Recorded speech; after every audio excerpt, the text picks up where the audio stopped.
नमस्कार दोस्तों, आपका स्वागत है ममता हिंदी कहानियां चैनल में। यहाँ पर आपको मिलेंगी दिलचस्प और रोचक कहानियां जो आपको सोचने पर मजबूर कर देंगी। अगर आपको हमारी कहानियां पसंद आए तो वीडियो को लाइक करें, चैनल को सब्सक्राइब करें और अपने सुझाव कमेंट में जरूर दें। आपके सहयोग से हमारा यह चैनल और भी लोगों तक पहुंच सकेगा। धन्यवाद। एक कुम्हार और उसकी पत्नी कुम्हारिन थे, जिनकी 1-2 साल की नन्ही बेटी थी। एक दिन कुम्हार ने कहा, आज जंगल से मिट्टी लाने चलेंगे, उसी मिट्टी से बर्तन बनाएंगे, तभी हमारा गुजारा चल पाएगा, नहीं तो भूखों मरने की नौबत आ जाएगी। कुम्हारिन ने सहमति में सिर हिलाया और कहा, बिल्कुल यही सही रहेगा। कुम्हार ने फावड़ा उठाया और जंगल की ओर बढ़ गया। कुम्हारिन ने भी अपनी बेटी को गोद में उठाया, टोकरी हाथ में पकड़ी और अपने पति के पीछे पीछे जंगल की ओर चल पड़ी। जंगल में पहुंचकर कुम्हार ने एक उपयुक्त स्थान देख मिट्टी खोदनी शुरू की और बहुत सारी मिट्टी जमा कर ली। कुम्हारिन ने वह मिट्टी टोकरी में भरी और उसे सिर पर रख लिया।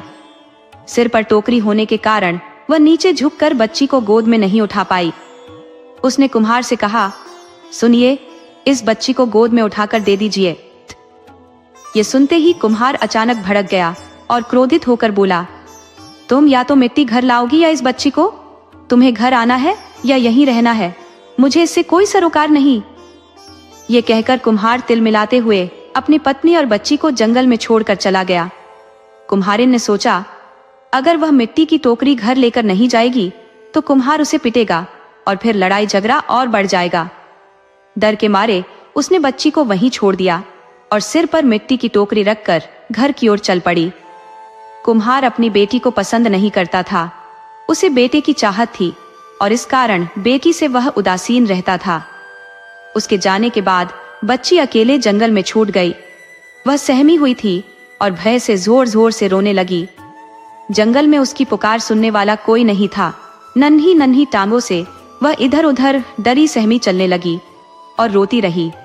शाम ढलने लगी और भय से उसकी रुलाई और भी तेज हो गई। उस दिशा से भगवान की कपिला गाय गुजर रही थी। बच्ची की रुलाई उनके कानों में पड़ी तो वह चकित होकर सोचने लगी कि इस घने जंगल में यह बाल स्वर कहां से आ रहा है। एक पल को अचरज हुआ कि इस निर्जन वन में ये नन्ही चीखें कैसे पहुंच सकती हैं। आवाज का अनुसरण करते हुए कपिला उसी ओर बढ़ी जहां से यह मासूम आवाज गूंज रही थी। कुछ ही पलों में उन्होंने देखा कि एक छोटी सी बच्ची अकेली जमीन पर बैठी, आंसुओं से भीगी, जोर जोर से रो रही है। यह दृश्य देखकर कपिला का दिल पिघल गया। उनके मन में बच्ची के लिए करुणा उमड़ पड़ी। मन ही मन उन्होंने सोचा कि ऐसा कठोर दिल वाला कौन होगा जिसने इस मासूम को यह वीराने में छोड़ दिया। शायद कोई पत्थर हृदय संवेदनहीन व्यक्ति ही ऐसा कर सकता है। कपिला ने स्नेह से बच्ची को चाटा और अपने झुंड की एक दुधारू गाय को संकेत किया। वह गाय धीरे से पास आई और बच्ची को अपना दूध पिलाया। दूध पीकर और कपिला की स्नेहिल चाट से बच्ची का रुदन शांत हो गया। अब वह गायों के संग खेलने लगी।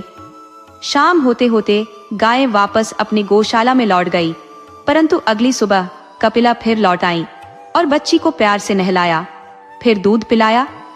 यह क्रम यूं ही चलता रहा। गायों के दूध से बच्ची अब स्वस्थ हो रही थी। जो छोटी सी कमजोर थी वह धीरे धीरे स्फूर्ति से भरने लगी। गाय रोज सुबह शाम उसका ध्यान रखती, उसे दूध पिलाती और रात में अपनी गौशाला में सुरक्षित रखती। दिन, सप्ताह, महीनों के बीतते बीतते बच्ची उनके बीच बड़ी होती चली गई। अब वह उनके साथ जंगल में विचरण करने लगी और गायों को अपनी मां मानने लगी। उन्हें देखते ही वह दौड़कर उनसे चिपट जाती। कुछ वर्षों में वह बच्ची 10 साल की हो गई। इस दौरान गायों ने देखा कि जंगल में अब उसका खुले में रहना सुरक्षित नहीं है। उन्होंने बच्ची को अपनी गौशाला में ले जाने का निश्चय किया और समझाया, बेटी, अब तुम इसी गौशाला के भीतर रहना, बाहर मत निकलना।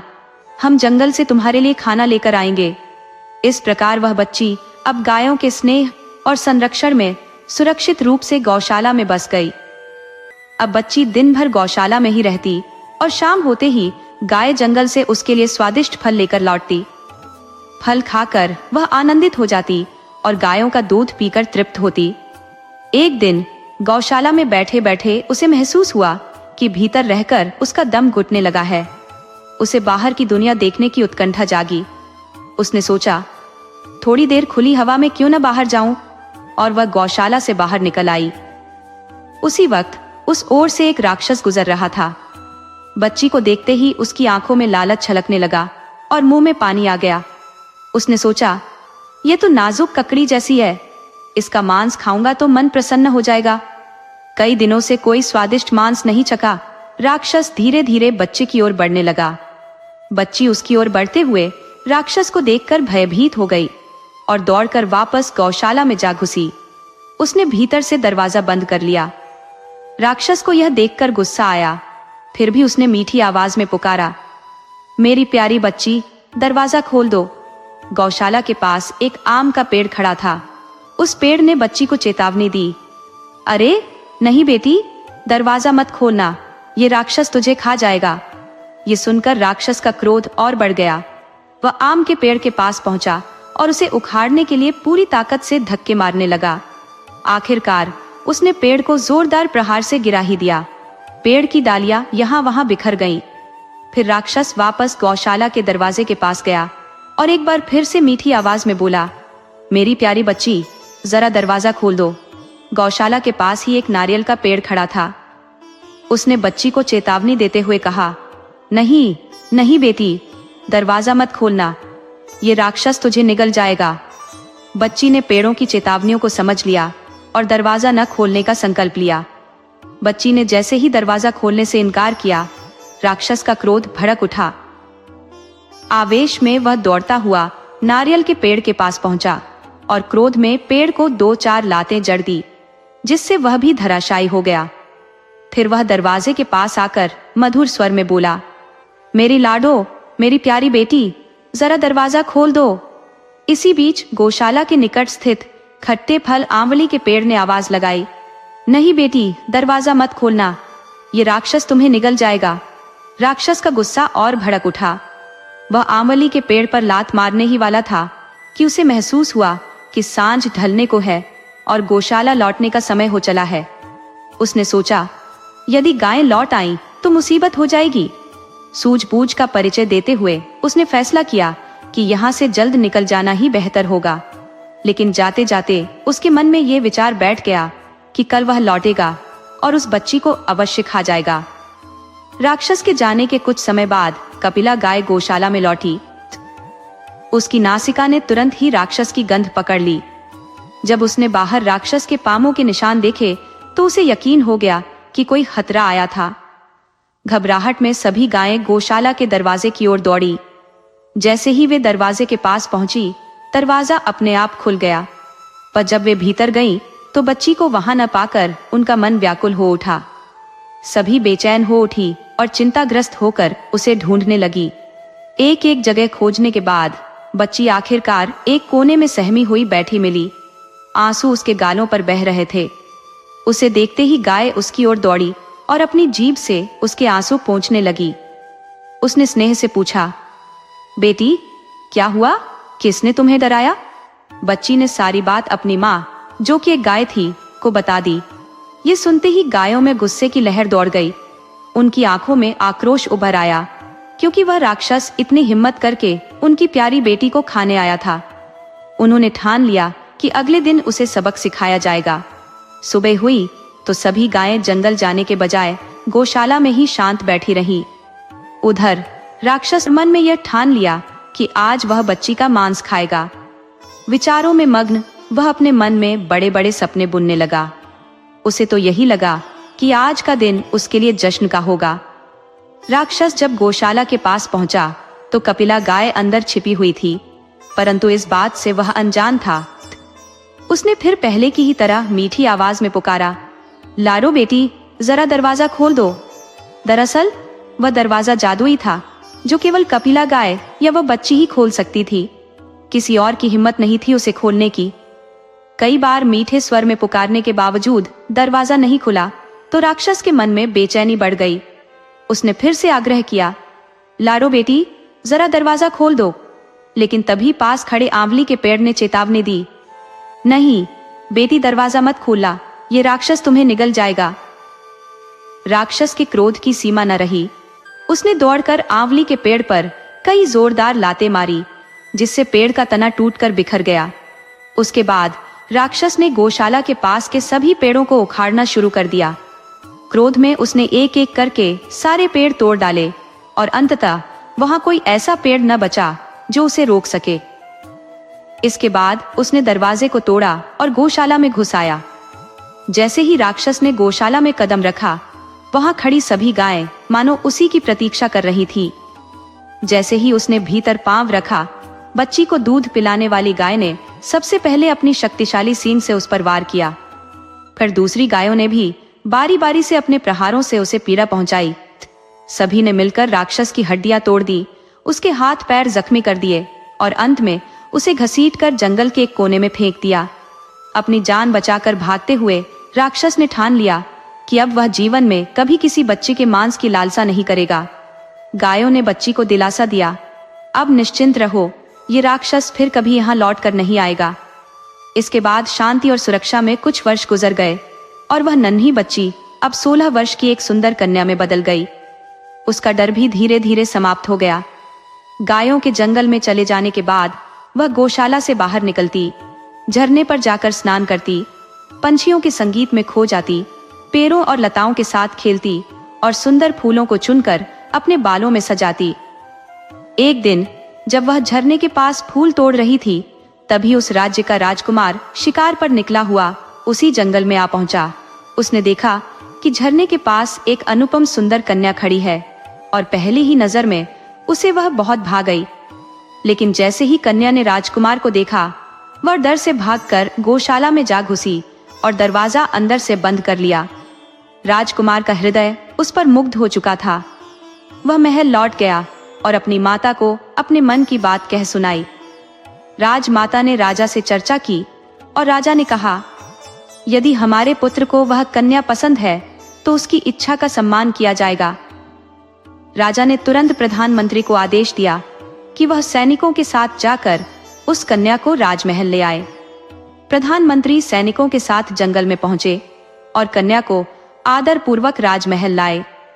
उसकी सुंदरता देखकर राजा और रानी दोनों ने प्रसन्नता व्यक्त की और राजकुमार की पसंद की सराहना की। रानी ने तुरंत दासियों को बुलाया और उन्हें कन्या के लिए सुगंधित तेल और उपटन का प्रबंध करने का आदेश दिया। जब कन्या ने स्नान करके अपने बाल संवार लिए, उसकी सुंदरता और भी निखर उठी और वह पहले से भी अधिक मनमोहक लगने लगी। वह कन्या अब इतनी अलौकिक सुंदरता से दमकने लगी थी मानो किसी स्वर्गीय अप्सरा ने रूप धर लिया हो। उसका रूप और व्यक्तित्व अब पूर्णतः राजघराने की गरिमा को शोभा देता था। कुछ समय तक रानी मां ने उसे अपनी देख रेख में राजघराने की रीतियां, परंपराएं और जीवन के मूल मंत्र सिखाए। जब वह राजघराने की बहू बनने के लिए पूर्णतः योग्य हो गई, तो उसकी राजकुमार के साथ धूमधाम से शादी कर दी गई। अब वह कन्या उस राजा के घर की बहू बन चुकी थी। उसे राजसी ठाट बाट, बहुमूल्य वस्त्र, आभूषण और हर प्रकार का ऐश्वर्य प्राप्त था। साथ ही उसे एक स्नेही पति और देखभाल करने वाले सास ससुर का साथ भी मिला। परंतु इतने वैभव और सुख सुविधाओं के बीच भी उसका मन उदास और खिन्न रहता था। वह अपनी गाय माताओं को अत्यंत याद करती थी, जिससे उसके भीतर एक खालीपन और दुख का भाव बना रहता था। एक दिन राजकुमार ने उसकी उदासी को भांपते हुए पूछा, तुम्हें किस बात का दुख है? क्यों तुम सदा गुमसुम रहती हो? तब उस कन्या ने कहा, मुझे अपनी गाय माताओं की बहुत याद आती है। कृपया मुझे उनके पास ले चलें या उन्हें यहाँ बुला दे। ये सुनकर राजकुमार आश्चर्य में पड़ गया और बोला, तुम्हारी माताएं कौन है? कन्या ने उत्तर दिया, मेरी माताएं गाय हैं। ये सुनकर राजकुमार अचंभित हुआ कि उसकी पत्नी अपनी माता के रूप में गायों को कैसे देख सकती है। तब कन्या ने अपनी पूरी जीवन गाथा सुनाई, जिसमें उसने गायों द्वारा उसके लालन पालन और स्नेह का उल्लेख किया। ये सुनकर राजकुमार ने कहा, ठीक है, मैं तुम्हें तुम्हारी माताओं से मिलवाने ले जाऊंगा। अगले ही दिन राजकुमार अपनी पत्नी को लेकर जंगल में उन गायों के पास गया। जैसे ही गायों ने अपनी प्यारी कन्या को देखा, वे उसकी ओर दौड़ पड़ी और कन्या भी अपने गाय माताओं से लिपट गई। उसने अपने बचपन की पालक गाय, जिसने उसे अपने दूध से सींचा था, से भरपूर ममता पाई दोनों एक दूसरे से लंबे समय तक चिपक कर सिसकती रहीं। थोड़ी देर बाद सभी गायें जंगल की ओर लौट गई और राजकुमार अपनी पत्नी के साथ महल लौट आया। वापस आते वक्त राजकुमार ने आदेश दिया कि उस गौशाला को तोड़ दिया जाए। उस दिन के बाद से कन्या अपने गाय माताओं से मिलकर तृप्त हो चुकी थी और उसने प्रसन्नता पूर्वक राजकुमार के संग अपना जीवन बिताना शुरू कर दिया। उसने लंबी आयु प्राप्त की, उनके कई संतानों ने राजवंश को आगे बढ़ाया और वे गाय माताएं जो किसी श्रापवश इस धरती पर अवतरित हुई थी, गौशाला के टूटने के पश्चात अपने परम धाम को लौट गई। यह एक अभूतपूर्व कहानी थी जिसमें किस्मत ने एक राजकुमार की उस बेटी को, जिसे उसके पिता ने जंगल में छोड़ दिया था, उसी राज्य की रानी बना दिया। बिना माता पिता के रहते हुए गाय माताओं ने उसे मातृत्व और स्नेह भरी जिंदगी प्रदान की। भाग्य के खेल का कोई अंदाजा नहीं लगाया जा सकता।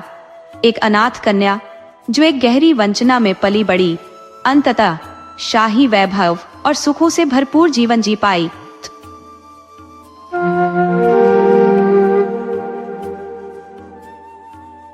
बहुत पुरानी बात है।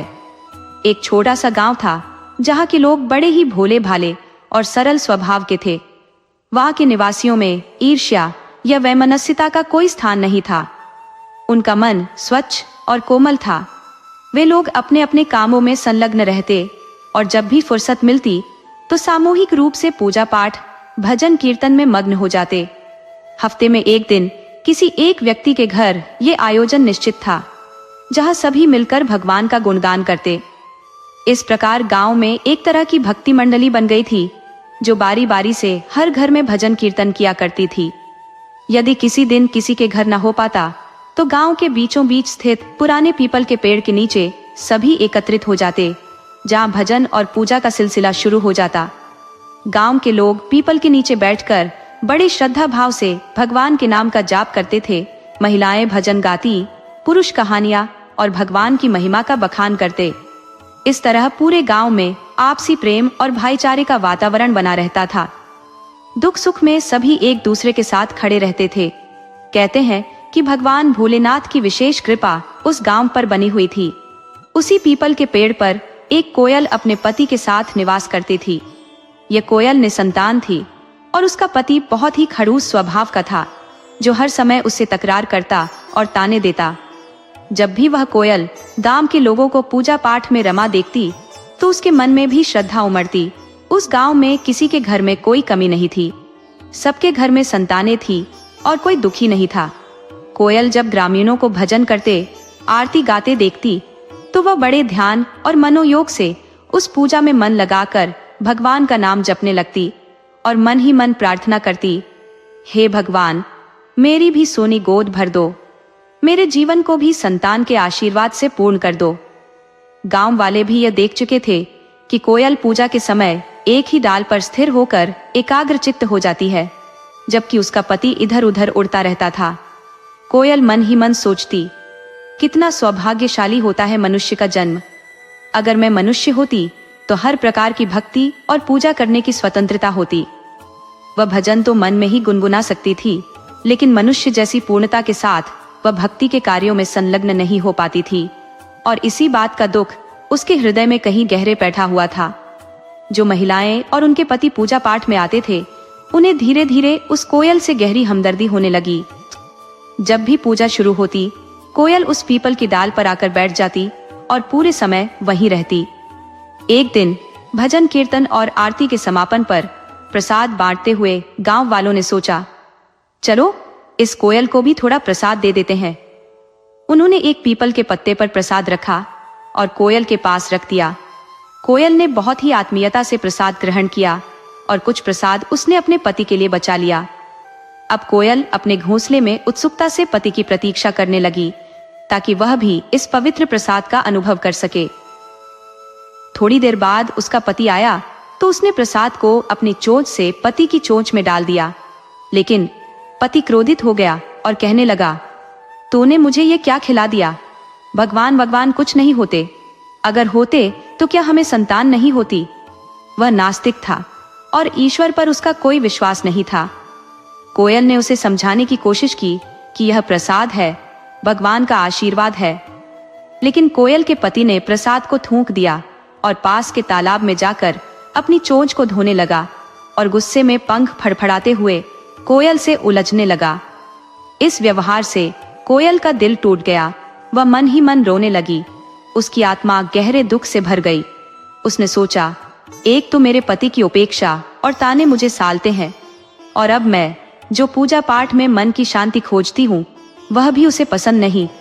उसने आंसुओं से भरी आंखों से ईश्वर से प्रार्थना की, हे भगवान, यदि आप वास्तव में मुझ पर प्रसन्न है तो मुझे इस कोयल के रूप से मुक्ति दे। उस दिन उसने अपने मन के सच्चे भावों से ईश्वर से अपने दुख से छुटकारा पाने की याचना की। भगवान ने शायद कोयल की सच्ची प्रार्थना सुन ली थी और उसकी यह विनती स्वीकार हो गई। कोयल के प्राण पखेरु उड़ गए और जब उसका पति लौटा तो उसे कोयल मृत अवस्था में मिली। इस दृश्य से वह क्रोधित हो गया और मन में संशय करने लगा कि अवश्य इसने वही प्रसाद खाया होगा जो वह मुझे देने का प्रयास कर रही थी। उसकी बुद्धि तरह तरह के संदेहों से घिर गई, लेकिन वह नहीं जानता था कि कोयल की प्रार्थना का उत्तर भगवान ने इसी रूप में दिया है। उसी समय एक दूर देश के राजा के जीवन में परिवर्तन हुआ। वर्षों से संतान की आस में वह और उसकी रानी विविध उपायों का सहारा ले चुके थे, किंतु उनके जीवन में किसी संतान का आगमन नहीं हुआ था। कोयल के प्राण त्यागने के साथ ही संयोगवश रानी गर्भवती हो गई। जब राजा को यह शुभ समाचार मिला तो उसका हृदय प्रसन्नता से भर उठा और पूरे राज्य में उत्सव का माहौल छा गया। समय के साथ 9 माह बीत गए और रानी ने एक सुंदर कन्या को जन्म दिया। जन्म के साथ ही महल में आनंद की लहर दौड़ गई, क्योंकि यह संतान राजा और रानी के लिए वर्षों की प्रतीक्षा का परिणाम थी। राजा यद्यपि पुत्र की कामना रखता था, लेकिन कन्या के जन्म पर भी उसका हृदय प्रेम से भर उठा। परंतु राजा और रानी दोनों ही धर्म और भगवान में विशेष आस्था नहीं रखते थे और उनके महल में नित्य मांसाहारी भोजन का प्रचलन था। जैसे जैसे कन्या बड़ी होने लगी, उसके मुख से अनायास ही AUM, नमः शिवाय, हर हर महादेव और जय माता पार्वती जैसे मंत्रों का उच्चारण होने लगा। ये शब्दावली उसके मुख से इतनी सहजता से निकलती मानो उसके अंतर में भगवान का नाम बस गया हो। ये देख उसके माता पिता विस्मित रह गए, ये सोचकर कि उनके जैसी नास्तिक प्रवृत्ति के माता पिता की संतान के मुख से शिव और पार्वती के नाम का उच्चारण कैसे हो रहा है। जो माँ पिताजी केवल भगवान का नाम लेकर अपना समय बिताते रहते थे, हम में से कोई शायद ही भगवान का नाम लेता था, क्योंकि हमारे पास उनसे मांगने को कुछ नहीं था।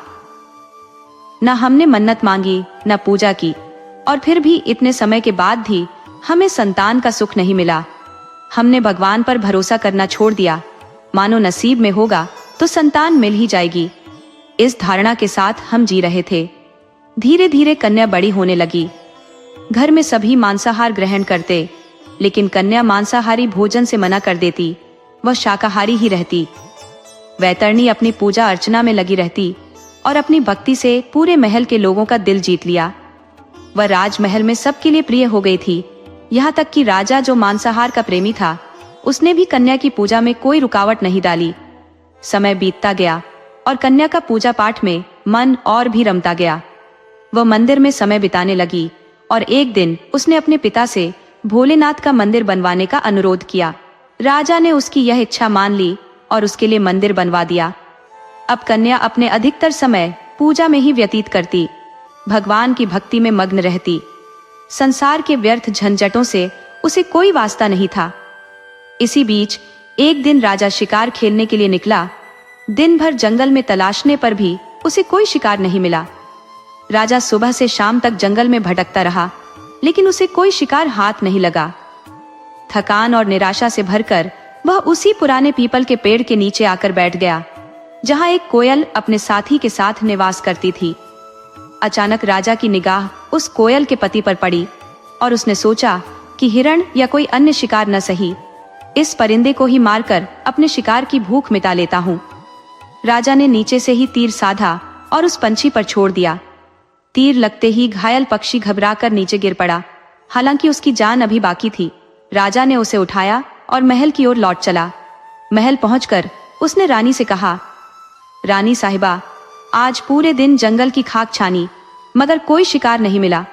ये पंछी ही हाथ आया है, इसकी एक सूप तैयार कर दीजिए ताकि मैं इसे खा सकूं।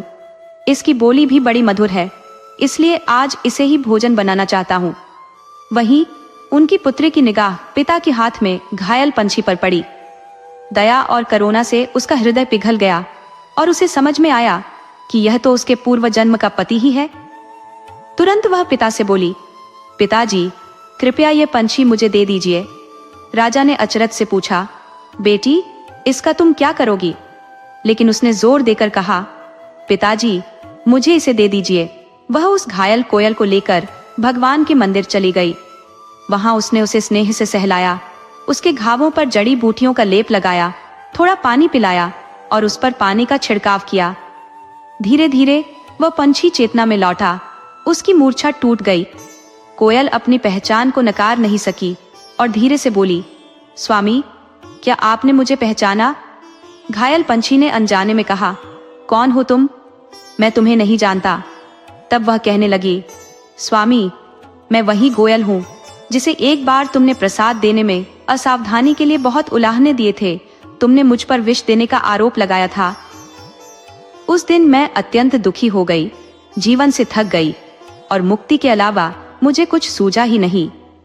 मैंने भगवान से प्रार्थना की कि यदि मेरी भक्ति सच्ची है तो मुझे इस यंत्रणा से छुटकारा मिले और मानव जीवन मिले।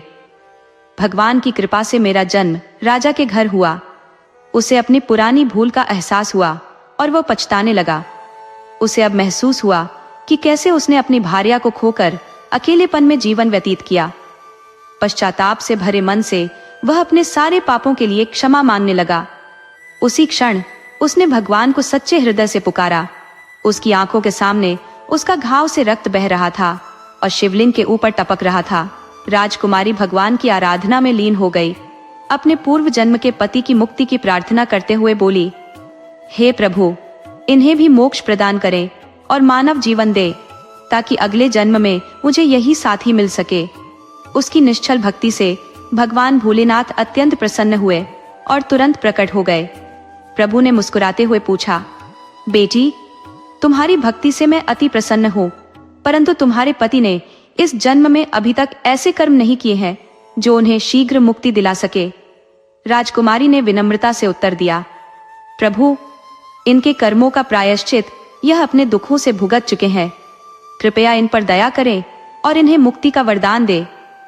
भोलेनाथ ने उसकी बातों को सुना और उनकी भक्ति और सच्चे प्रेम को देखकर तथास्तु कहकर अंतर्ध्यान हो गए। इसके पश्चात कोयल के पति ने अपने प्राण त्याग दिए। राजकुमारी ने उसके शरीर को उठा लिया और पिता के पास जाकर कहा, पिताजी, आपका शिकार अब समाप्त हो चुका है, आप इसे जो चाहे कर सकते हैं। राजा ने अपने शिकार को देखा और बोले, जब मैं इसे लाया था यह जीवित था, किंतु अब यह मर चुका है, इसे मैं नहीं खाऊंगा। राजकुमारी ने अपने पूर्व जन्म के पति का अंतिम संस्कार कर दिया। उसने एक छोटा सा गड्ढा खोदा, कपड़े में लपेटकर उसे सम्मान पूर्वक मिट्टी में दफना दिया, क्योंकि शरीर तो अंततः मिट्टी में ही मिलना होता है। इधर कोयल के पति ने एक नए जीवन का रूप लिया और एक रानी के गर्भ में जन्म लेने की प्रक्रिया में प्रवेश किया। उस राजा के घर में कोई संतान नहीं थी और जब 9वें महीने में पुत्र रत्न की प्राप्ति हुई तो पूरे राज्य में हर्ष और उल्लास की लहर दौड़ गई। ढोल नगाड़ों की गूंज से नगर गूंज उठा। राजा ने अपने पुत्र को अत्यंत प्रेम और देखभाल के साथ पाला। समय के साथ वह पुत्र बड़ा होने लगा, यद्यपि उसे अपने पूर्व जन्म का कोई स्मरण नहीं था, क्योंकि इस जन्म में उसने आध्यात्मिक साधना में कम ही रुझान दिखाया। परंतु राजकुमारी, जो अब अपने पुनर्जन्म में जागरूक थी, वह सब जानती थी। जब राजकुमार 12 वर्ष का हुआ, उसका स्वरूप और शक्ति अत्यंत अद्भुत थी। उसके हष्ट-पुष्ट और तेजस्वी रूप को देखकर लोग उसकी सराहना किए बिना नहीं रह पाते थे। देखने में ऐसा प्रतीत होता था मानो वह किसी युवा राजकुमार का प्रतिरूप हो। अब राजा ने अपने पुत्र के लिए विवाह की तैयारी आरंभ की। उसके लिए एक उपयुक्त और सुंदर कन्या की खोज में लग गए। इधर राजकन्या, जो दिखने में युवा से भी छोटी लगती थी, वास्तव में उम्र में लड़के से बड़ी थी। वह करीब 18-19 वर्ष की हो चुकी थी, जबकि राजकुमार अभी केवल 12 वर्ष का ही था। क्योंकि कई जन्मों के उपरांत उसकी मुक्ति हुई थी। दोनों के जन्मों में कुछ अंतराल था, किंतु कहते हैं ना कि जो जोड़ियां भगवान बनाते हैं वे काल और उम्र की सीमाओं से परे होती है। उधर दोनों राजाओं के मंत्री और गुप्तचर कुंडलियों का मिलान करवाने के बाद इस विवाह को पक्का कर दिया। राजकन्या का विवाह संपन्न हुआ और जब वह विदा होकर अपने पति के साथ उसके महल में पहुंची तो उसने अपने पति को देखकर पहचान लिया। उसने पूछा, क्या तुम मुझे पहचानते हो? परंतु राजकुमार को कुछ स्मरण नहीं हुआ। तब राजकन्या ने कहा, हम पूर्व जन्म में भी पति पत्नी थे। उस जन्म में तुमने भगवान के प्रसाद का अपमान किया था, जिसके कारण तुम्हें अत्यधिक कष्ट सहना पड़ा। मैंने भगवान भोलेनाथ से प्रार्थना की थी कि वे तुम्हें मानव जीवन दे और हमारा पुनर्मिलन हो। यही कारण है कि इस जन्म में हमें पुनः एक दूसरे का साथ मिला। इन बातों को सुनते ही राजकुमार को अपने पूर्व जन्म की स्मृतियां जाग उठी। अब वे दोनों नित्य भोलेनाथ की आराधना में मग्न हो गए। राजा अपने पुत्र और ऐसी धर्मपरायण बहू को पाकर बहुत प्रसन्न था। कहता था, आज के युग में ऐसी संस्कारी और श्रद्धालु कन्या कहाँ मिलती है।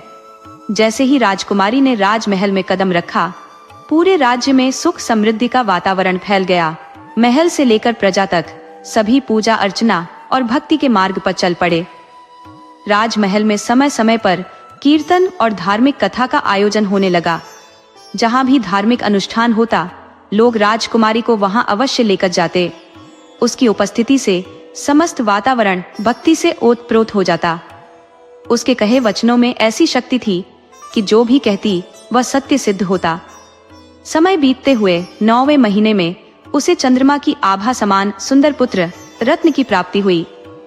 इस दिव्य संयोग के साथ उनके दिन सुख समृद्धि और शांतिपूर्ण तरीके से व्यतीत होने लगे। कोयल ने अपनी गहन भक्ति से भगवान को प्रसन्न किया और मानवीय देह का वरदान पाया। मानवीय जीवन के साथ उसे सभी सुख सुविधाएं मिली। हे भोलेनाथ, जैसे आपने उस कोयल पर कृपा की, वैसे ही इस कथा को सुनने और कहने वालों की सभी मनोकामनाएं पूर्ण हो। बोलो हर हर महादेव, राधे राधे।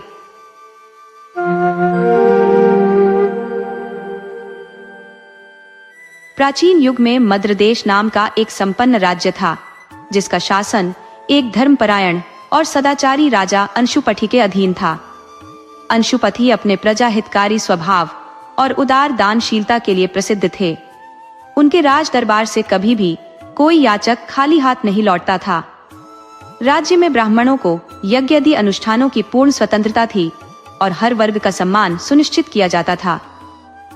राजा अंशुपति न केवल क्षमाशील थे, बल्कि प्रजा के समस्त सुखों और समृद्धि के प्रति सजग भी रहते थे। परंतु नियति का स्वभाव विचित्र है, ये संपूर्ण सुख किसी को नहीं देती। राजा के जीवन में भी एक गहरी कमी थी, जो उनके हृदय को सदैव कचोटती रहती थी, संतानहीनता। युवावस्था में उन्होंने इस अभाव को गंभीरता से नहीं लिया, परंतु जब वृद्धावस्था की आहट आने लगी तो ये पीड़ा उनके मन मस्तिष्क पर गहराने लगी। उन्हें यह विचार सताने लगा कि निसंतान मृत्यु एक ऐसा कलंक है जो न केवल इस लोक में बल्कि परलोक में भी कल्याण नहीं होने देता। ये नरक की ओर ले जाने वाला मार्ग है। इस चिंता से व्यथित होकर उन्होंने अपने गुरुजनों और राजपुरोहित को आमंत्रित किया। उनके समक्ष अपनी समस्या रखते हुए उन्होंने कहा, गुरुवर, मेरे जीवन में सुख समृद्धि की कोई कमी नहीं है, परंतु संतान का अभाव मुझे अत्यधिक व्यथित करता है। कृपया इस संकट से उबरने का कोई उत्तम उपाय सुझाएं। राजगुरु और विद्वान पंडितों ने विचार मंथन के पश्चात कहा, महाराज, देवी सावित्री की तपस्या करें, वह आपसे प्रसन्न होकर आपको वरदान अवश्य देंगी। इसके पश्चात राजा ने देवी सावित्री की उपासना का व्रत लिया। उन्होंने नियम पूर्वक साधना प्रारंभ की। प्रतिदिन विधि विधान से पूजा अर्चना करते हुए उन्होंने 18 वर्षों तक तप किया। इस दौरान वे ब्रह्मचर्य का पालन करते, सादा भोजन ग्रहण करते और आत्म संयम में लीन रहते। उन्होंने 1 लाख बार हवन किया। अंततः देवी सावित्री उनकी तपस्या से प्रसन्न होकर प्रकट हुई। उन्होंने राजा से कहा, हे राजन, मैं तुम्हारी भक्ति और आराधना से अत्यंत प्रसन्न हूँ। तुमने अपार श्रद्धा और समर्पण से मेरी उपासना की है। मैं तुम्हारी इच्छा पूर्ति के लिए वरदान देने को तत्पर हूँ। मांगो, तुम्हारी क्या अभिलाषा है? अश्वपति राजा की आंखों से वासुकी की तरह उमड़ते आनंद के आंसू छलक पड़े। वह बोलने का प्रयास कर रहे थे, किंतु भावनाओं के वेग ने उनके शब्दों को अवरुद्ध कर दिया। देवी सावित्री ने स्नेहपूर्ण स्वर में कहा, राजन, कहो, अपनी अभिलाषा प्रकट करो। राजा ने स्वयं को संभालते हुए धीमे स्वर में कहा, हे देवी माँ, आप तो सर्वज्ञ है। आपने मेरे हृदय की हर भावना को पहले ही जान लिया होगा। फिर भी आपकी आज्ञा का पालन करते हुए मैं कहता हूँ कि मेरी यह तपस्या संतान प्राप्ति के उद्देश्य से थी। उन्होंने आगे कहा, माँ, यह सत्य है कि निसंतान व्यक्ति, चाहे वह राजा हो या साधारण जन, उसका जीवन अधम और निरर्थक हो जाता है। उसका उद्धार न इस लोक में होता है और न ही परलोक में। कृपा करके मुझे संतान का वरदान दीजिए। सावित्री देवी ने मुस्कुराते हुए कहा, राजन, तुम्हारे तप का कारण मुझे पूर्व से ज्ञात था, इसलिए मैंने परमपिता ब्रह्मा से इसकी स्वीकृति पहले ही प्राप्त कर ली है। तुम्हारे घर संतान का आगमन निश्चित है। राजा का हर्ष अब उनके शब्दों में परिलक्षित होने लगा। उन्होंने माता की जय जयकार करते हुए कहा, माँ, आपकी कृपा से मेरा जीवन धन्य हो गया। देवी सावित्री ने कहा, राजन, तुम्हारे घर में कन्या का जन्म होगा। वह न केवल अनुपम सुंदरता की धनी होगी, बल्कि उसके गुण और तेज भी विलक्षण होंगे। वह तुम्हारे कुल का गौरव बढ़ाएगी और तुम्हारे नाम को समस्त पृथ्वी पर फैलाएगी। इतना कहकर देवी सावित्री अंतर्धान हो गई, किंतु उनके वचनों की गूंज राजा के हृदय में सजीव बनी रही। राजा अत्यंत प्रसन्न मन से राजमहल लौटे और यह शुभ समाचार सबको सुनाया। महल में हर्ष की लहर दौड़ गई। हर दिशा में मंगलगान होने लगे। राजा की प्रमुख रानी धर्मिष्ठा, जो अत्यंत धर्मपरायण और दयालु स्वभाव की थी, यह समाचार सुनकर भाव विभोर हो गई। कुछ समय बाद एक दिन धर्मिष्ठा ने लज्जित होकर राजा को बताया, महाराज, मेरे गर्भ में जीवन का संचार हो चुका है। ये सुनकर राजा की प्रसन्नता का ठिकाना न रहा।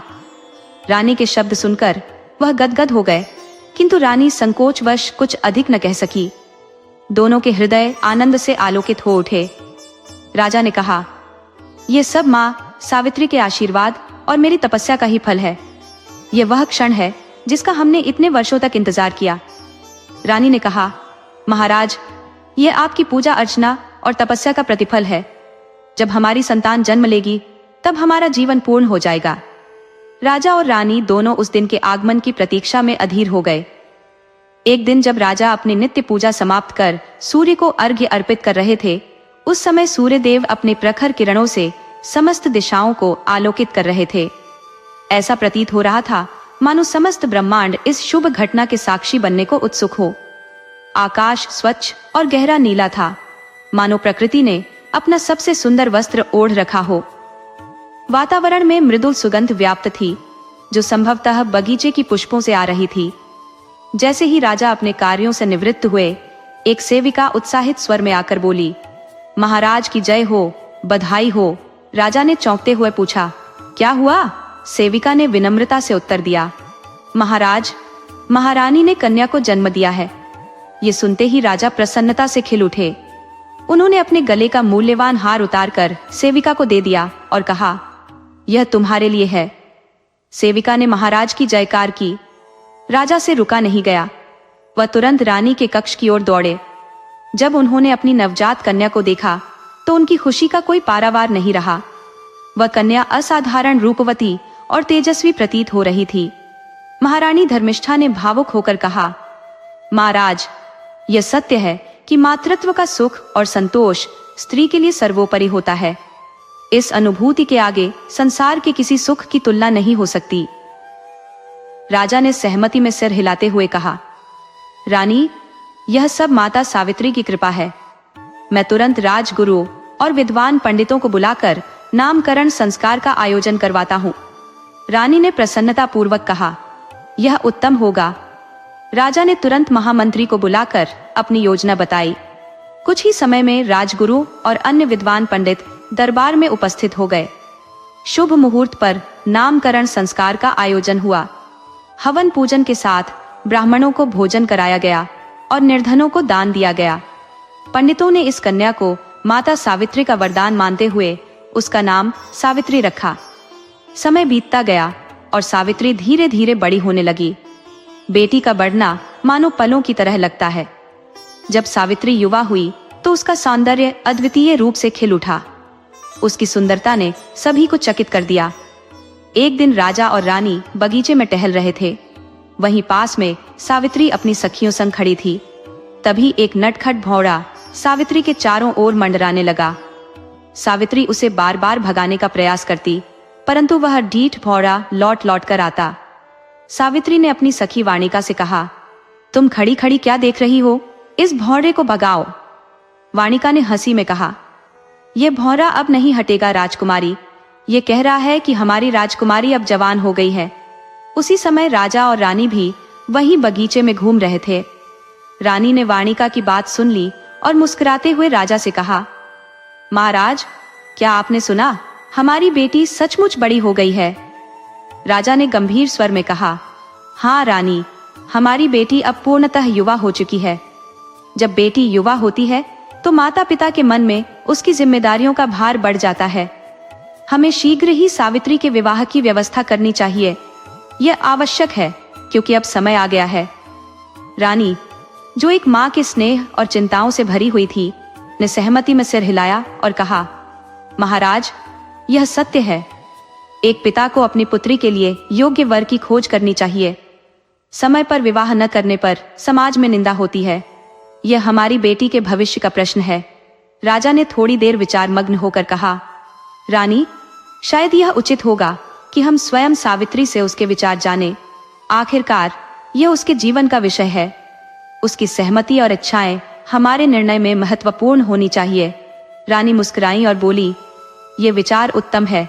एक समझदार और स्वावलंबी संतान को अपने माता पिता को अपनी इच्छाओं से अवगत कराना चाहिए। राजा ने सावित्री को पुकारा, सावित्री बेटी, इधर आओ।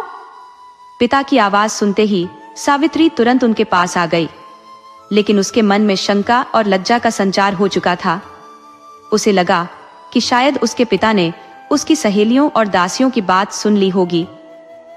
शर्म से उसका चेहरा लाल हो गया और उसकी आंखें झुक गई। राजा ने कोमल स्वर में पूछा, बेटी, इतनी चुप क्यों हो, क्या बात है? रानी उसके समीप आई और उसे स्नेहपूर्वक गले लगाते हुए बोली, तुम्हारे पिताजी तुमसे कुछ महत्वपूर्ण कहना चाहते हैं, ध्यान से सुनो। सावित्री ने सिर झुकाकर धीरे से कहा, पिताजी, मैं आपकी बेटी हूँ। आपकी हर आज्ञा सुनना और पालन करना मेरा कर्तव्य है। कृपया कहिए, मैं तैयार हूँ।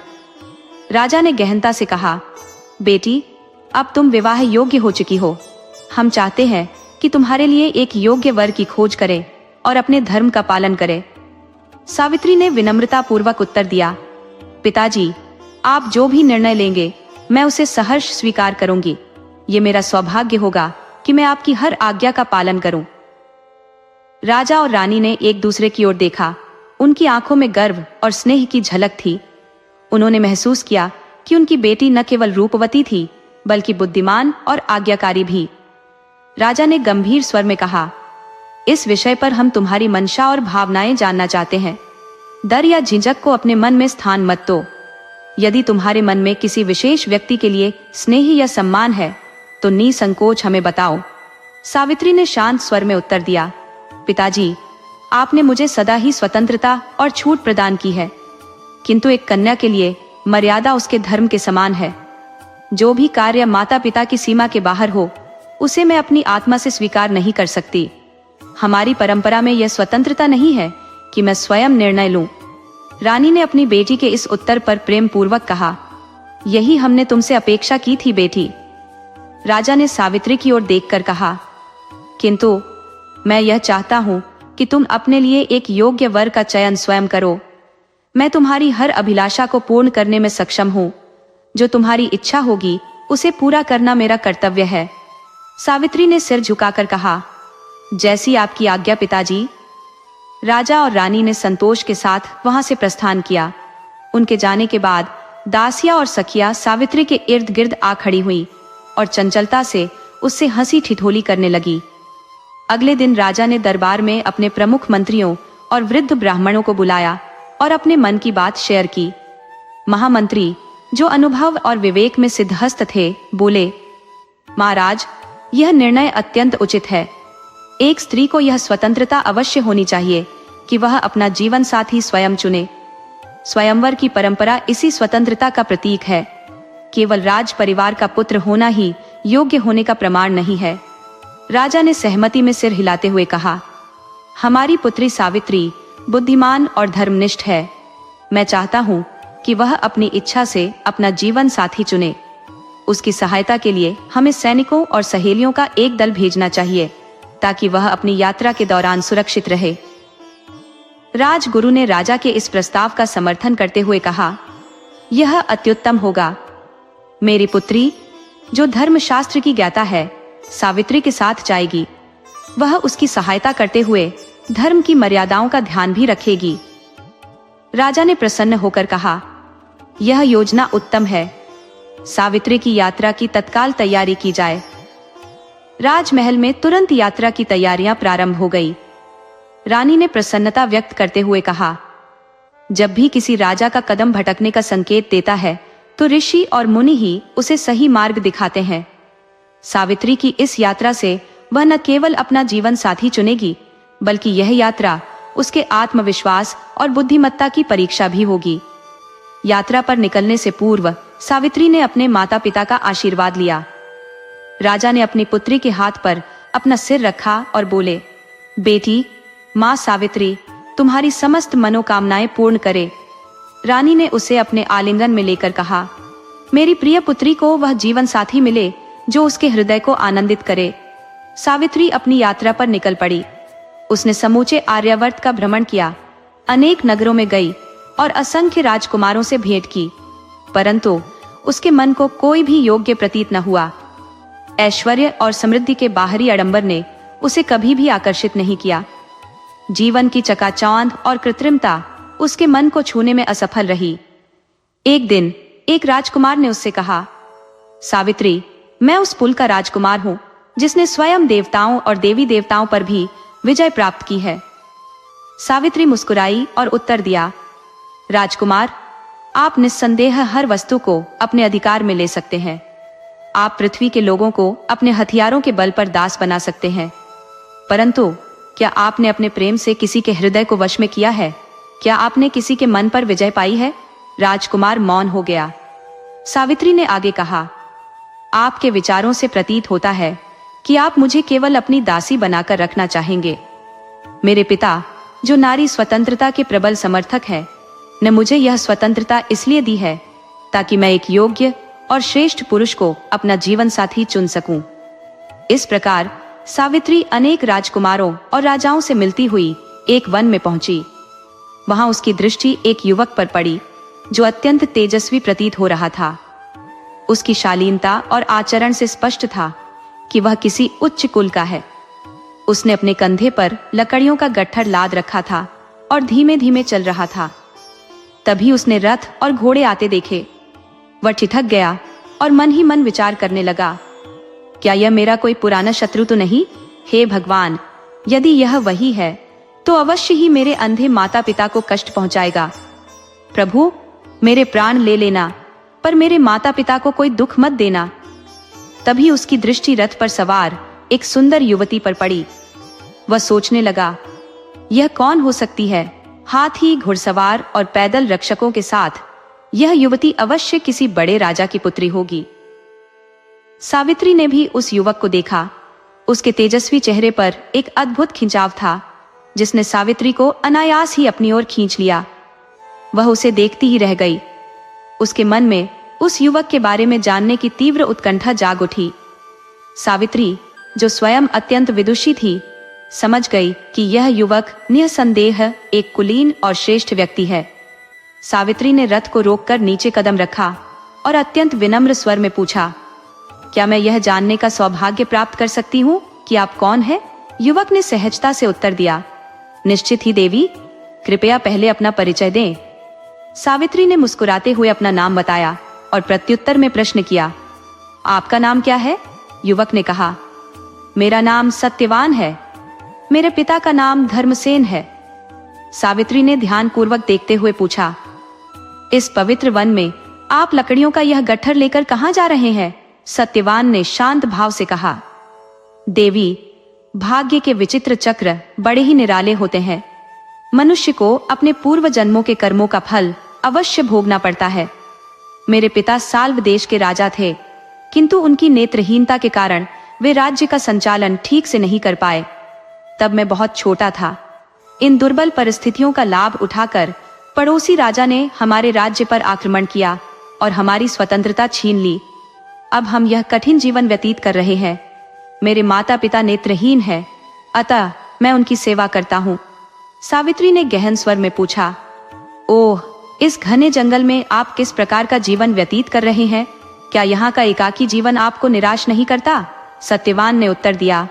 बिल्कुल नहीं देवी, माता पिता की सेवा में जो आनंद है वह अतुलनीय है। वह पुत्र जो अपने माता पिता की सेवा नहीं करता, वह जीवन में कभी उन्नति नहीं कर सकता। सावित्री ने उत्सुकता पूर्वक पूछा। आप जैसे शालीन और विनम्र व्यक्ति की पत्नी अवश्य ही आपके कर्तव्यों में सहयोग करती होंगी। सत्यवान मुस्कुराते हुए बोले। नहीं देवी, मैं अभी अविवाहित हूँ और पूर्णतः अपने माता पिता की सेवा में रत हूँ। ये सुनकर सावित्री गंभीर हो गई। मन ही मन उसने निश्चय किया कि सत्यवान ही उसका जीवन साथी होगा। वह अपने राज्य लौटकर अपने माता पिता से बोली। माताजी, पिताजी, आपने सत्य कहा कि दृढ़ निश्चय रखने वाले व्यक्ति किसी भी राह पर चल सकते हैं। मैंने सत्यवान को ही अपना वर चुन लिया है। राजा और रानी ने सावित्री की बात सुनकर कहा, जैसी तुम्हारी इच्छा।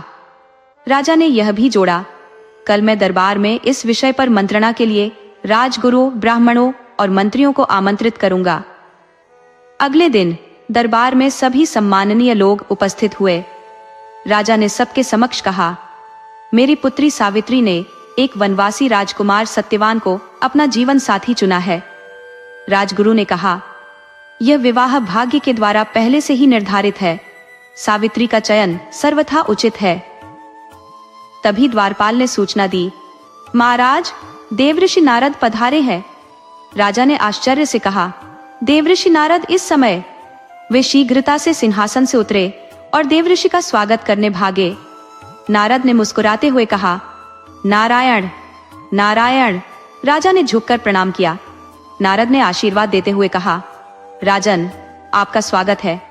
आज मैं आपके दरबार को अपनी उपस्थिति से शोभित करने आया हूँ। राजा देवऋषि के स्वागत में तत्परता से उनके साथ दरबार की ओर चल पड़े।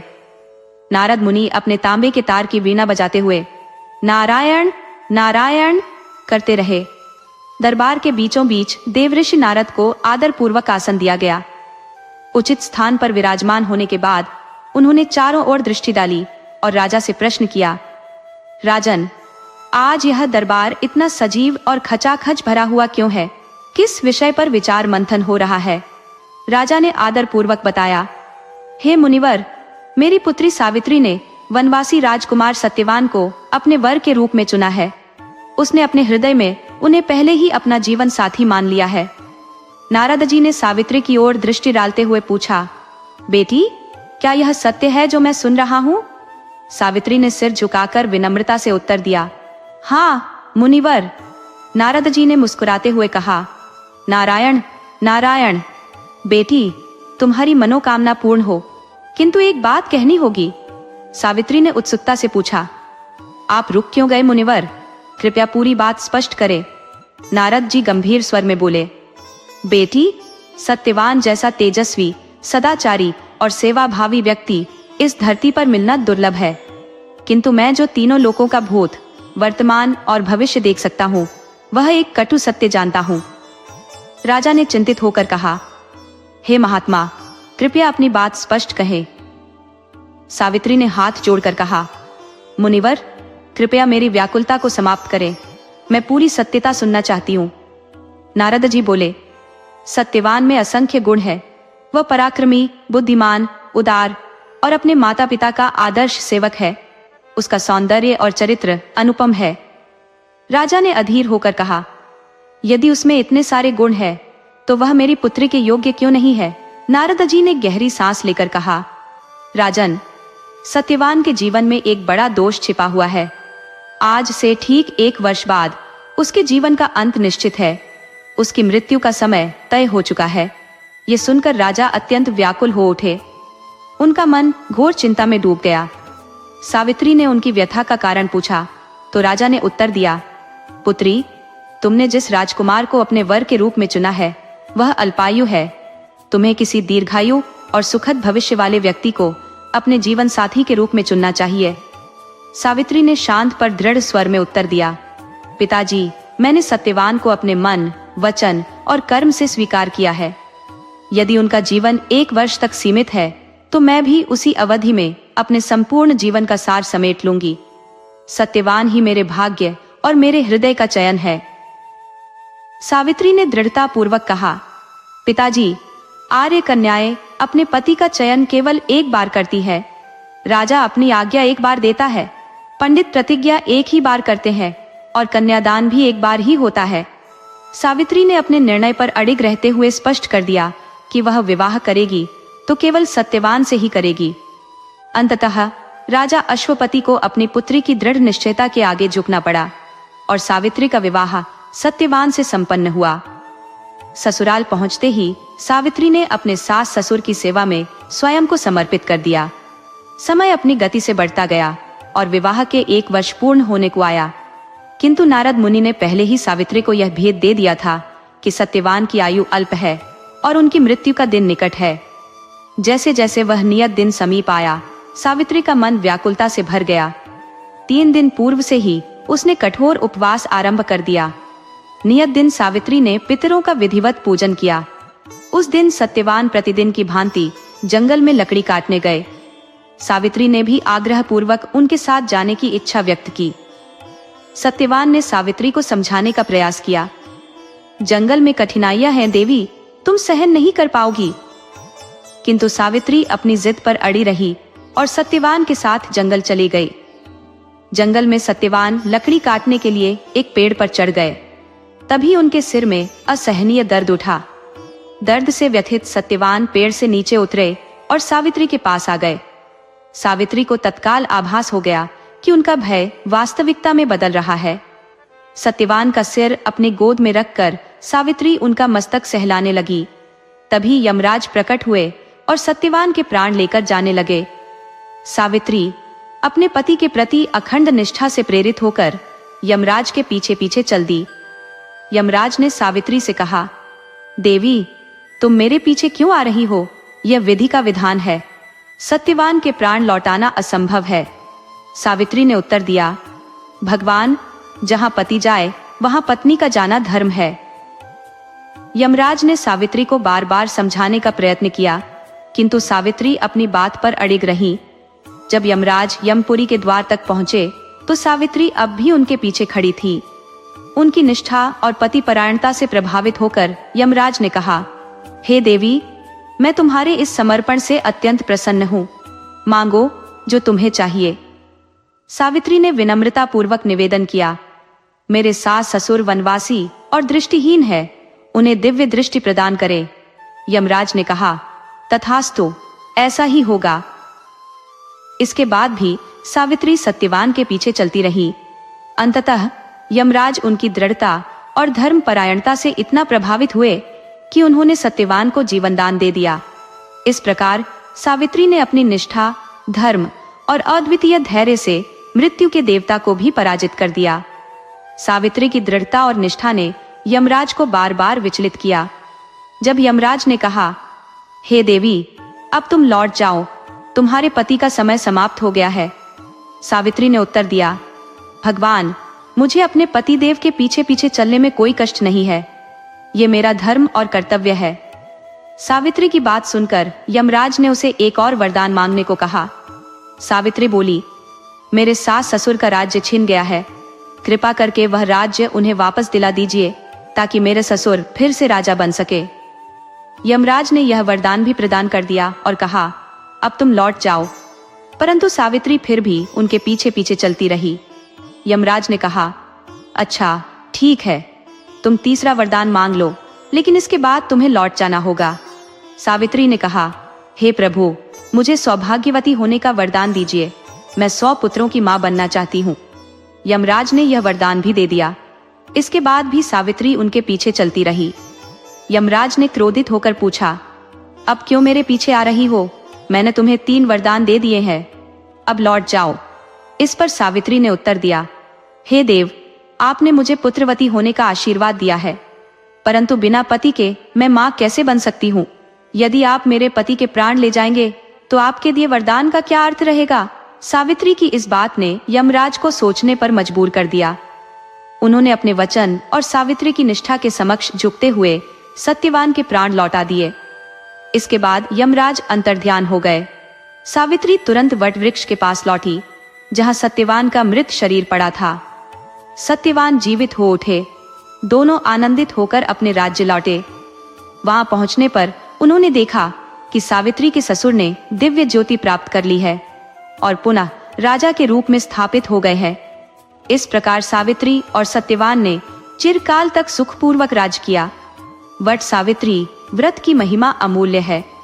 इस व्रत को करने और सावित्री सत्यवान की कथा को सुनने से वैवाहिक जीवन में आने वाले संकट दूर हो जाते हैं।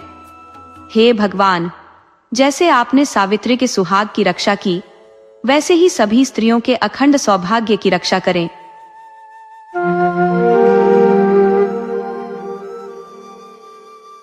बहुत समय पहले की बात है।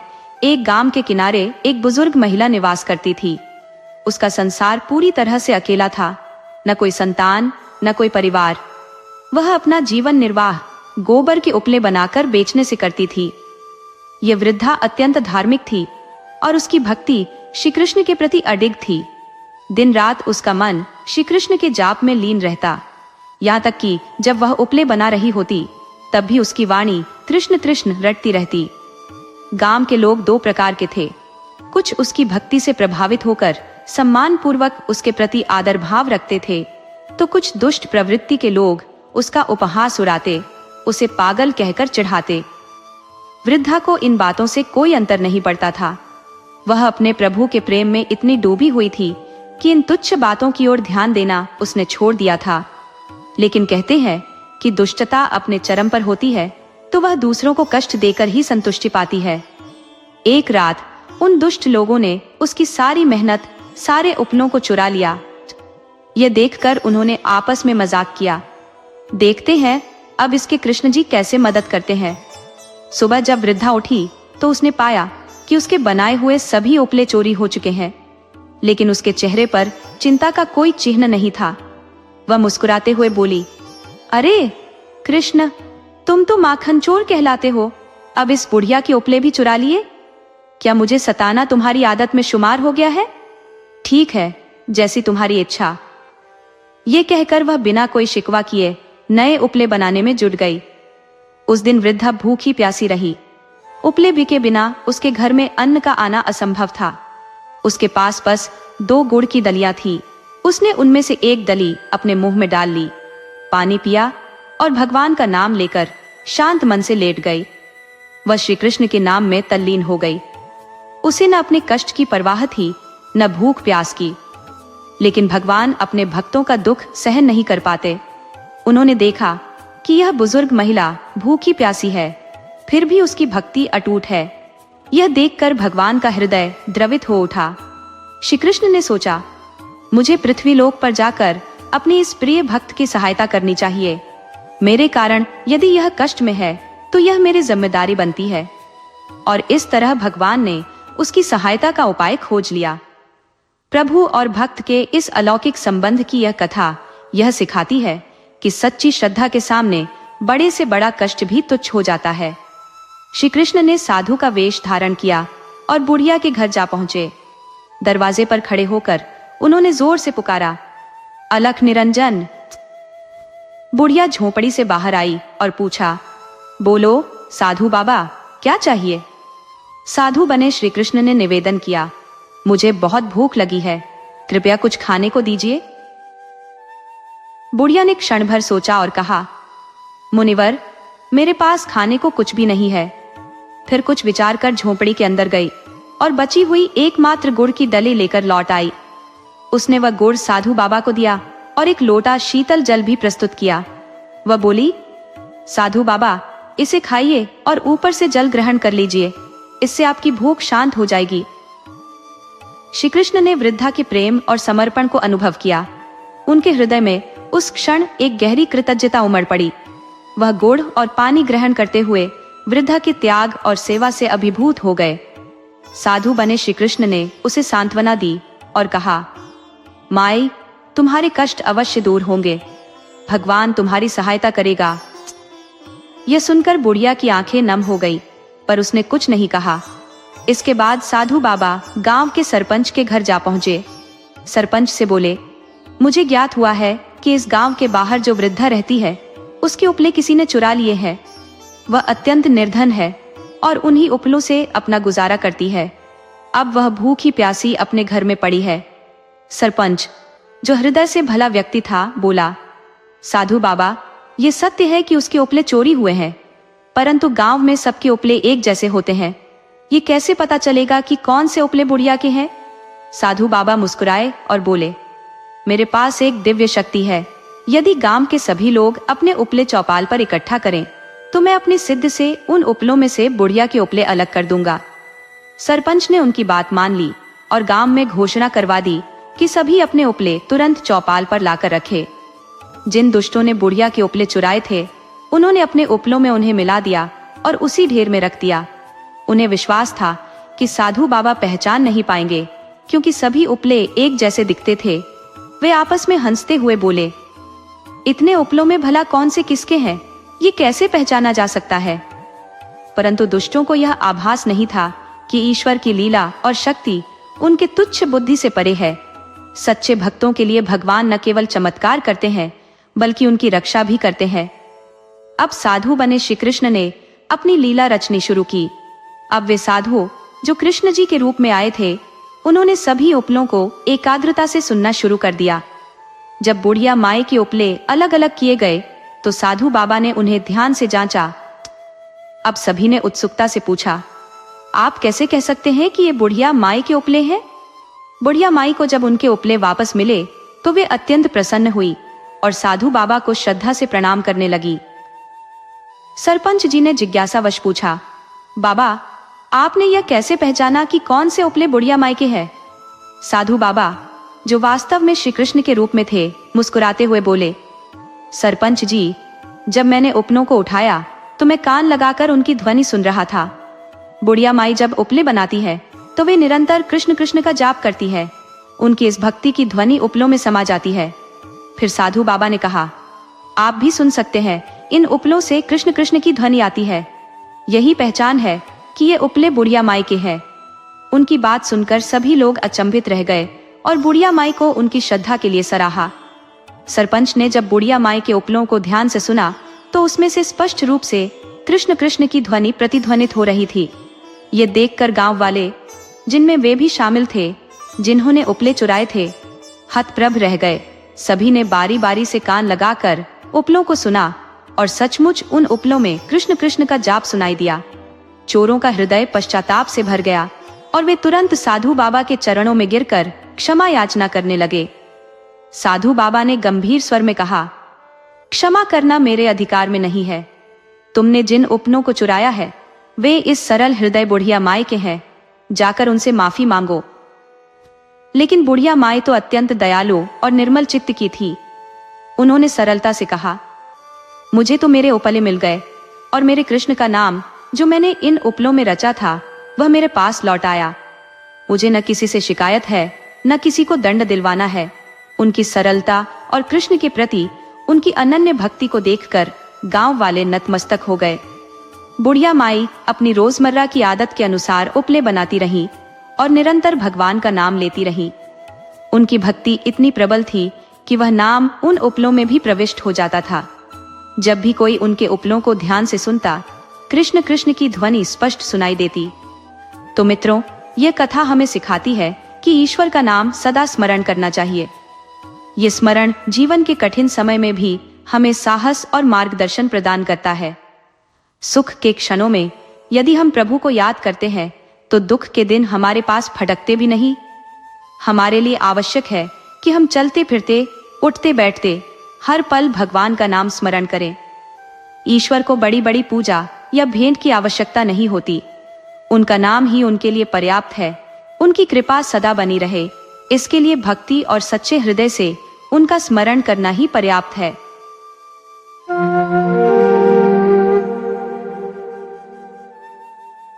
बहुत पहले की बात है। एक छोटे से गांव में दो भाई रहा करते थे। उनके माता पिता इस संसार से विदा ले चुके थे और विरासत में उन्हें थोड़ी सी जमीन मिली थी। उस जमीन पर दोनों भाई खेती कर अपनी रोजी रोटी का जुगाड़ करते थे। हालांकि जमीन इतनी उपजाऊ नहीं थी कि उनकी जरूरतें पूरी हो पाती। दिन भर मेहनत के बाद भी उनकी आय सीमित रहती थी। खेती के अतिरिक्त जहां भी मजदूरी का काम मिल जाता, दोनों वहीं करने चले जाते और इस तरह अपना गुजारा चलाते थे। छोटा भाई दिखने में बेहद आकर्षक और बलिष्ठ था। एक दिन वह जमींदार के खेत पर काम करने गया। जमींदार ने उसे खेतों को पानी देने की जिम्मेदारी सौंपी। सुबह का समय था और जमींदार के खेत गांव की परिधि से बाहर स्थित थे। उन खेतों के पास एक बड़ा मैदान था, जिसे गांव वाले मेलों और त्योहारों के दौरान एकत्र होने के लिए इस्तेमाल करते थे। कभी कभी उस मैदान में बंजारे आकर अपने डेरे डाल लेते थे। कुछ दिन रुकने के बाद वे अपने अगले पड़ाव पर निकल जाते थे। जमींदार के खेतों में एक गहरा और बड़ा कुआं था। छोटा भाई पूरे जोश और लगन के साथ पानी खींच रहा था। वह बाल्टी को कुएं से खींचकर पास की नाली में डाल देता, जो खेतों में पानी पहुंचाती थी। उसका श्रम और समर्पण स्पष्ट झलक रहा था। अचानक उसे ऐसा महसूस हुआ जैसे कोई उसके निकट खड़ा है। उसने तुरंत मुड़कर देखा और सामने जो देखा उससे उसकी सांसें थम सी गईं। उसके समक्ष एक बंजारन खड़ी थी, अपने हाथ में एक मटका लिए। वह 15-16 वर्ष की एक अत्यंत सुंदर युवती थी।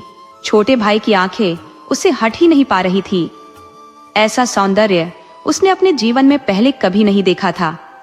उधर बंजारन भी उस युवक को टकटकी लगाए देख रही थी। उसकी बलिष्ठ काया और सुदर्शन व्यक्तित्व ने उसे मंत्रमुग्ध कर दिया था। बंजारन वहां पानी भरने आई थी, लेकिन युवक के सौंदर्य और उसकी ऊर्जा ने उसे सम्मोहित कर दिया था। उस बंजारन का हृदय जैसे युवक की ओर खींचता जा रहा था। उसकी दृष्टि युवक पर स्थिर हो गई थी, मानो समय थम गया हो। वह इतनी मोहित हो चुकी थी कि पानी मांगने की बात भी भूल गई। दूसरी ओर युवक ने उसे अपनी ओर टकटकी लगाए देखा तो उसका दिल जोरों से धड़कने लगा। इस अप्रत्याशित स्थिति में उसका ध्यान भंग हुआ और उसके हाथ से रस्सी छूटकर बाल्टी सहित कुएं में गिर गई। बंजारन यह दृश्य देखकर हंस पड़ी। उसकी हंसी में शरारत और सादगी का अद्भुत मिश्रण था। बिना कुछ कहे वह दौड़कर अपने डेरे में चली गई। कुछ ही क्षणों बाद वह एक पतली रस्सी और कांटे के साथ वापस लौटी। युवक अब तक खुद को संयत कर चुका था, लेकिन उसकी मुस्कान और उसकी आंखों की चमक उसके भावनाओं की गहराई को प्रकट कर रही थी। बंजारन ने कुशलता से कांटा कुएं में डाला और थोड़ी ही देर में बाल्टी को बाहर खींच लिया। उसकी यह चपलता और निपुणता युवक को और भी प्रभावित कर गई। बिना कोई शब्द कहे युवक ने उसका मटका पानी से भर दिया। उसकी आंखें जैसे अनकही शब्दों से भरी थी। बंजारन ने पानी का घड़ा उठाया और वहां से चली गई, लेकिन दोनों के मनों में एक गहरा प्रभाव छोड़ गई। रात भर युवक बेचैन रहा। करवटें बदलते हुए उसका मन बंजारन की छवि में उलझा रहा। उसकी नींद जैसे कहीं खो गई थी। अगले दिन जैसे ही सूरज निकला, वह फिर से जमींदार के खेतों की ओर चल पड़ा। हालांकि उसकी आंखों में पहले जैसी चमक और शरीर में वह स्फूर्ति नहीं थी। कुएं पर पहुंचते ही उसने देखा कि बंजारन फिर वहां खड़ी थी। ऐसा लग रहा था जैसे वह उसका इंतजार कर रही हो। इस बार उनके बीच आंखों की भाषा ने ही सारी बातें कर दी। बंजारन उसे अपने डेरे के पास ले गई। वहां उसका पिता, एक लालची और स्वार्थी व्यक्ति, बैठा था। जब उसे पता चला कि युवक एक साधारण किसान है, तो उसने शादी के लिए मना कर दिया। बंजारन ने अपने पिता को समझाने का प्रयास किया, लेकिन वह अड़ा रहा। अंततः उसने युवक के सामने शर्त रखी कि यदि वह नवरात्रि की अष्टमी तक 500 चांदी के सिक्के कमा लाए तो वह अपनी बेटी की शादी उससे कर देगा। युवक ने शर्त स्वीकार कर ली। बंजारन के पिता की यह शर्त सुनकर युवक को गहरी चिंता तो हुई, लेकिन अपने बल और संकल्प पर उसे पूरा भरोसा था। उसने तय किया कि वह जी जान लगाकर मेहनत करेगा और चांदी के सिक्के जुटाएगा। 3 दिन बाद बंजारण और उसके काफिले ने गांव छोड़ दिया। जाते समय बंजारण ने मुड़ मुड़ कर युवक की ओर देखा। उसकी आंखों में वियोग का दर्द साफ झलक रहा था। अब युवक के पास केवल 5 महीने का समय था। उसने ठान लिया कि इतनी बड़ी रकम वह केवल अपनी मेहनत और लगन से ही जुटाएगा। अगले दिन युवक ने अपनी समस्या लेकर जमींदार की हवेली का रुख किया। जमींदार ने उसकी बात गंभीरता से सुनी और उसे यह प्रस्ताव दिया कि वह दिन रात उसके लिए काम करे, बदले में हर महीने उसे 100 चांदी के सिक्के दिए जाएंगे। युवक ने इस प्रस्ताव को सहर्ष स्वीकार कर लिया और पूरी निष्ठा से जमींदार की सेवा में जुट गया। सुबह से लेकर शाम तक वह खेतों में कठिन परिश्रम करता और रात में हवेली लौटकर जमींदार के अन्य काम निपटाता। उसका समर्पण अप्रतिम था, परंतु इस निरंतर परिश्रम का असर उसके शरीर पर दिखने लगा। थकावट और आराम के अभाव में उसकी सेहत गिरने लगी। फिर भी अपनी बंजारण के प्रति प्रेम और संकल्प उसे रुकने नहीं दे रहे थे। 1 माह के कठिन श्रम के बाद वह जमींदार के पास अपने मेहनताने के 100 चांदी के सिक्के लेने पहुंचा, लेकिन लालच और स्वार्थ से अंधा हो चुका जमींदार अपने वादे से मुकर गया। उसने युवक की बात सिरे से खारिज कर दी और सिक्के देने से इनकार कर दिया। इस धोखेबाजी पर युवक का गुस्सा फूट पड़ा। क्रोध और अपमान से भरकर उसने जमीन पर पड़ा एक पत्थर उठाया और जमींदार पर दे मारा। पत्थर जमींदार के सिर पर लगा और वह वहीं ढेर हो गया। जमींदार के परिवारजन और नौकर भागकर घटनास्थल पर पहुंचे, लेकिन युवक अपनी जान बचाने के लिए वहां से भाग निकला। नौकरों ने उसका पीछा किया, लेकिन वह उनकी पकड़ में नहीं आया। भागते भागते युवक बहुत दूर बंगाल के एक अनजान प्रदेश में पहुंच गया। उसके लिए यह स्थान नया और अजनबी था। उसने सोचा कि यहीं परिश्रम कर 500 चांदी के सिक्के जुटाएगा और अपनी बंजारण को यहाँ लाकर बस जाएगा। लेकिन उसे काम ढूंढने में कठिनाइयों का सामना करना पड़ा। 3 दिनों तक वह भूखा प्यासा इधर उधर भटकता रहा, पर कोई रोजगार नहीं मिला। धीरे धीरे उसकी हालत बिगड़ने लगी, लेकिन उसके मन में बंजारण को पाने की आस अभी भी जीवित थी। चौथे दिन की सुबह युवक थकान और बेचैनी से भरा हुआ एक बगीचे में जाकर बैठ गया। उसकी सोच का दायरा केवल इस प्रश्न पर केंद्रित था कि वह 500 सिक्के कैसे कमाएगा और अपनी बंजारण को कैसे अपने साथ वापस लाएगा। उसके मन में चिंता थी कि अगर वह नवदुर्गा की अष्टमी तक यह रकम नहीं जुटा पाया तो बंजारण का परिवार उसकी शादी कहीं और तय कर देगा। प्यार में डूबा युवक इन्हीं विचारों में खोया हुआ था कि अचानक उसकी तंद्रा टूट गई। उसने देखा कि एक सुंदर स्त्री उसके सामने खड़ी मुस्कुरा रही है। युवक को ऐसा लगा जैसे वह उसकी सहायता करना चाहती है। उसने स्त्री को अपने पास बैठने का आग्रह किया और अपनी समस्या से अवगत कराया। वह स्त्री अत्यंत मोहक और हृदयस्पर्शी थी। उसने युवक की बातों को ध्यानपूर्वक सुना और उसे हर प्रकार से मदद करने का आश्वासन दिया। वह उसे अपने साथ एक भव्य महल में ले गई। महल ऐसा था जैसे किसी सपने का प्रतिबिंब हो। वहां पहुंचकर स्त्री ने युवक को स्वादिष्ट भोजन कराया और आराम के लिए एक शानदार कक्ष दिया। युवक भूख और थकावट से टूट चुका था। भोजन के बाद जैसे ही वह बिस्तर पर लेटा, उसे गहरी नींद आ गई। उसे यह भी पता नहीं चला कि वह कब तक सोता रहा। जब उसकी आंख खुली तो आधी रात का समय हो चुका था। कमरे की खिड़की से चांदनी की हल्की किरणें भीतर आ रही थी। हड़बड़ाकर उठे युवक ने इधर उधर नजर दौड़ाई, लेकिन उस स्त्री का कोई पता नहीं था। वह यह सोचकर हैरान था कि आखिर वह कहाँ चली गई।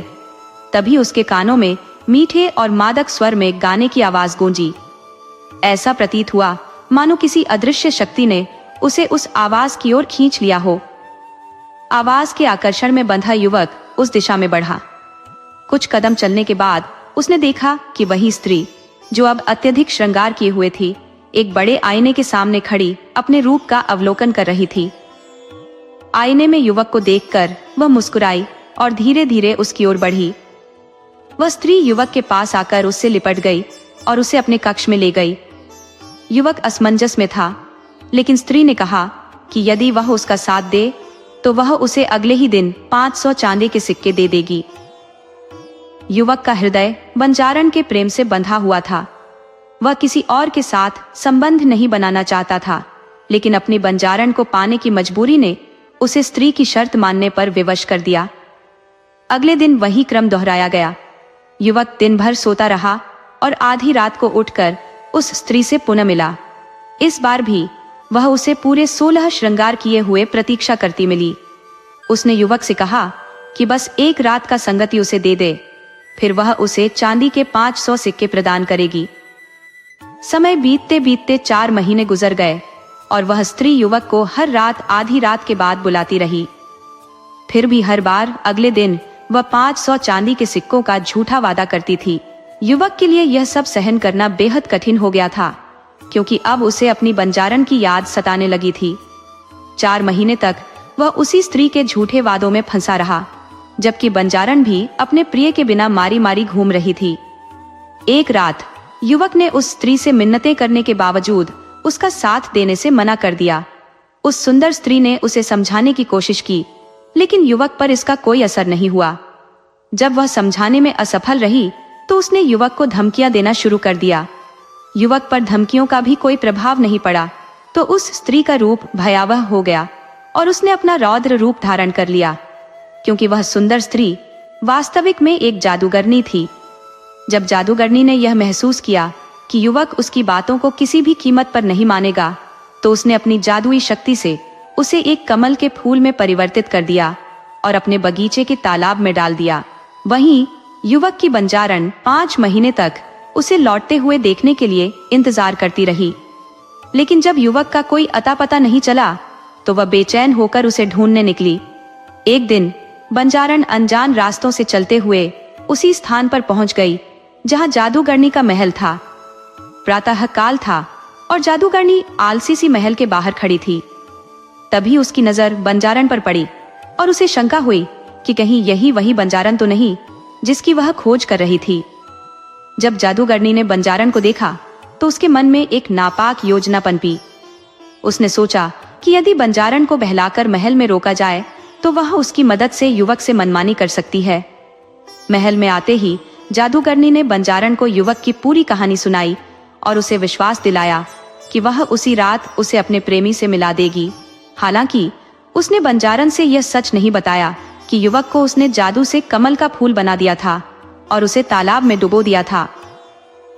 बंजारन खुशी से फूली नहीं समाई, क्योंकि उसे लगा कि सामने खड़ी स्त्री कोई देवी है जो उसकी मदद करेगी। वह न जानती थी कि वह एक छलपूर्ण जादूगरनी है। जादूगरनी ने बंजारन से दिन भर प्रेम से बातें की, युवक की बहुत प्रशंसा की और यह बताया कि वह युवक उसे कितना चाहता है, कितना बेचैन है और किस प्रकार वह 500 चांदी के सिक्के कमाने के लिए मेहनत कर रहा है। जादूगरनी ने जब यह देखा कि बंजारन पूरी तरह से उसकी जादुई चालों में फंस चुकी है, तो उसने उसे और अधिक अपनी ओर खींचने की योजना बनाई। वह बंजारन से कहने लगी, तुम उस युवक से प्रेम करती हो और मैं भी उसी से बहुत प्यार करती हूँ, लेकिन हमें यह सुनिश्चित करना होगा कि दोनों का प्रेम बराबरी से मिले। बंजारन ने इसे सहर्ष स्वीकार किया, क्योंकि वह भी उस युवक से अत्यधिक प्रेम करती थी। लेकिन जादूगरनी की बातें सुनकर वह मन ही मन चौंक गई। जादूगरनी ने अपनी बातों में अधिक मोह का समावेश करते हुए बंजारन से कहा कि वह अपना सब कुछ छोड़कर उस युवक के पास आई है और उसने अपना घर परिवार भी त्याग दिया है।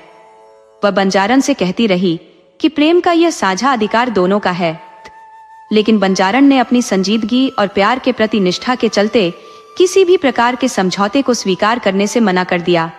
वह जानती थी कि सच्चे प्रेम को बांटना संभव नहीं है। जादूगरनी के सामने बंजारन का स्पष्ट विरोध आया और उसका गुस्सा बढ़ने लगा। जादूगरनी ने अपनी जादुई शक्तियों का प्रयोग करते हुए बंजारन को एक कीड़े में बदल दिया। बंजारन का मन बेहद उलझन में था, लेकिन अब तक देर हो चुकी थी। वह कीड़ा महल से बाहर खिड़की के रास्ते भाग आया। तभी अचानक बंजारन को उस युवक की आवाज सुनाई दी जो उसे पुकार रही थी। वह आवाज महल के तालाब से आ रही थी, जहां एक कमल खिल रहा था। बंजारन को सब कुछ समझ में आ गया। जादूगरनी ने युवक को कमल के रूप में बदल दिया था। तुरंत वह उस कमल की ओर दौड़ी और जैसे ही उसने उसे छुआ, वह कमल बंद हो गया। जादूगरनी का गुस्सा बढ़ गया, क्योंकि बंजारन ने उसे अपनी जादू की सीमा पार करने का मौका नहीं दिया।